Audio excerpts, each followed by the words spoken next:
Mutiara di Laut Mediterania, tempat di mana sejarah kuno, metodologi, dan keindahan alam berpadu dalam harmoni yang abadi.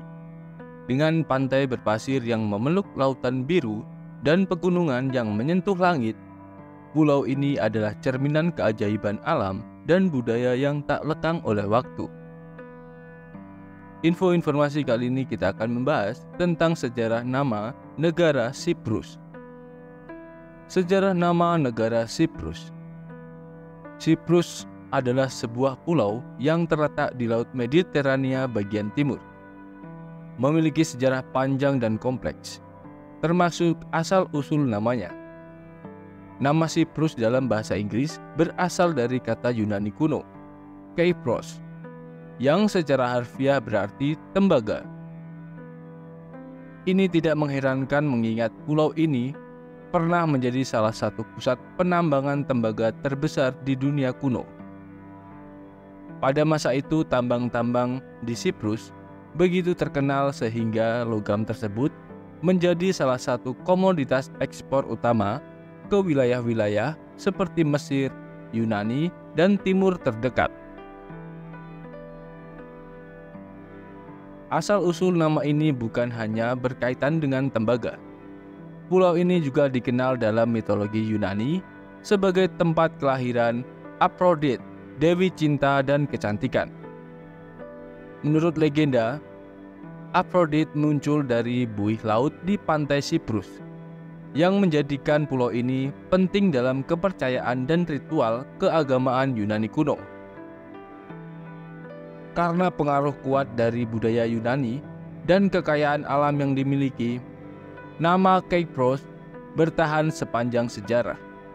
Meskipun pulau ini mengalami banyak perubahan penguasa dan pengaruh budaya. Luas wilayah. Siprus adalah pulau terbesar ketiga di Laut Mediterania, setelah Sisilia dan Sardinia. Luas wilayahnya mencapai 9.251 km persegi. Meskipun ukurannya relatif kecil, letak geografis Siprus sangat strategis.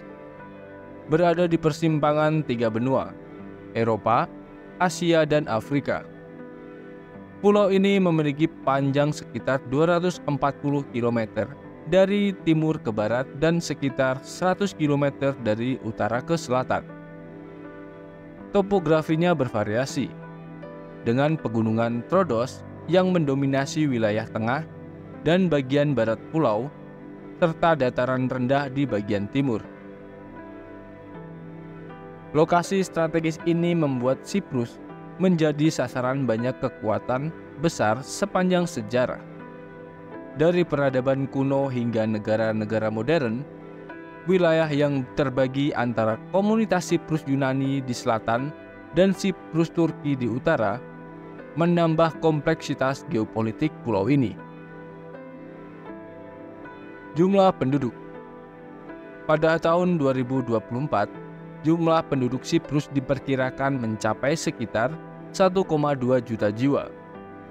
Sebagian besar penduduk Siprus tinggal di daerah urban, dengan Nikosia sebagai ibu kota sekaligus kota terbesar di pulau ini.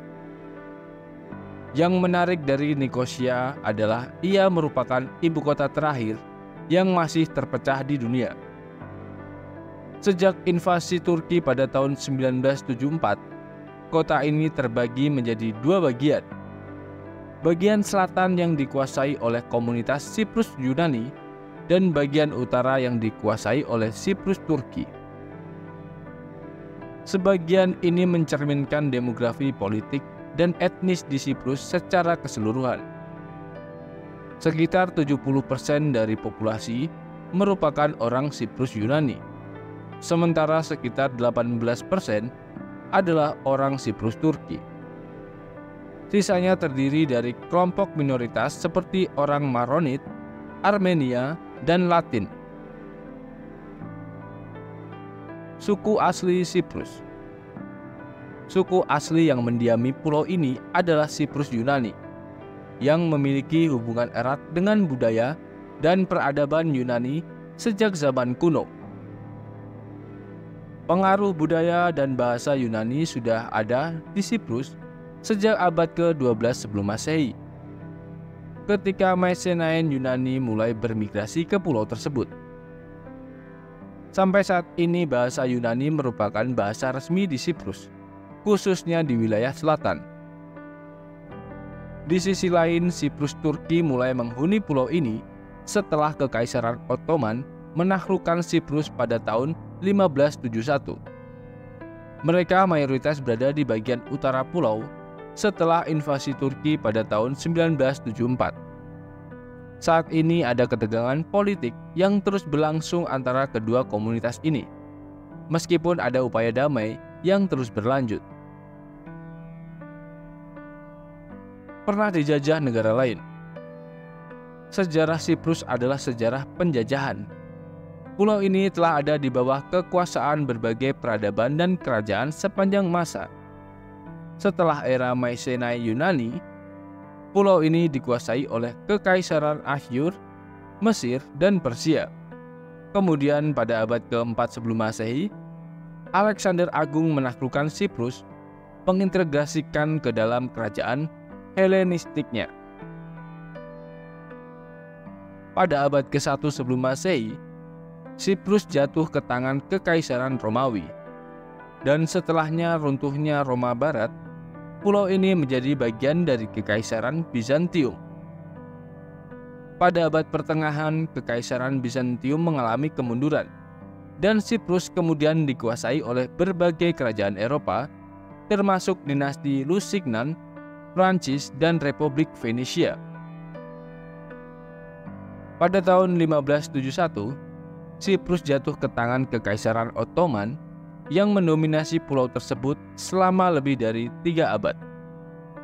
Pada tahun 1878, Britania Raya mengambil alih administrasi Siprus dari Ottoman, dan pada tahun 1925, Siprus secara resmi menjadi koloni Britania. Siprus akhirnya memperoleh kemerdekaannya pada tahun 1960 setelah negosiasi panjang yang melibatkan Britania Raya, Yunani, dan Turki.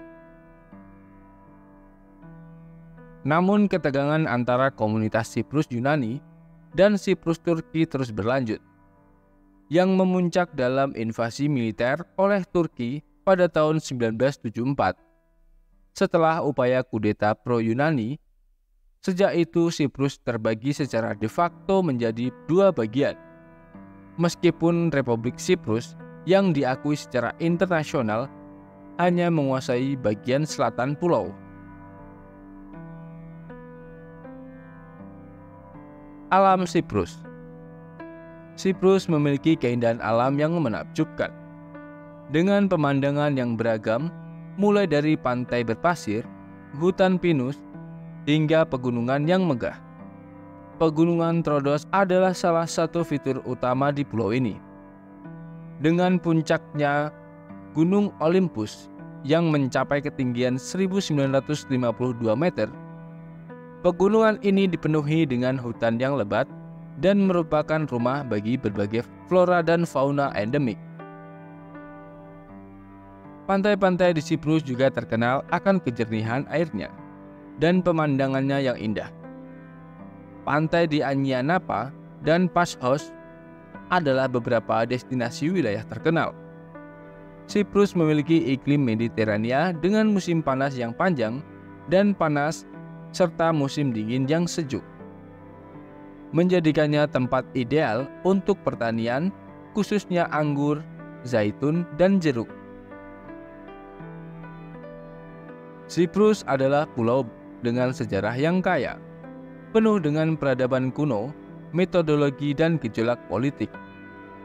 Dari nama kononnya yang berkaitan dengan kekayaan tembaga, hingga pembagian geopolitik modern yang masih berlangsung, Siprus menawarkan banyak hal yang menarik. Luas wilayahnya mungkin kecil, tetapi kontribusinya dalam sejarah dunia dan pengaruh geopolitiknya sangat besar. Dengan keindahan alam yang memukau dan keberagaman budayanya, Siprus tetap menjadi salah satu tempat paling menawan di Laut Mediterania. Itulah sedikit informasi terkait sejarah nama negara Siprus. Semoga informasi ini dapat menambah wawasan kita dalam sejarah. Jangan lupa tinggalkan komentar dan subscribe agar channel ini dapat berkembang lebih baik lagi. Terima kasih.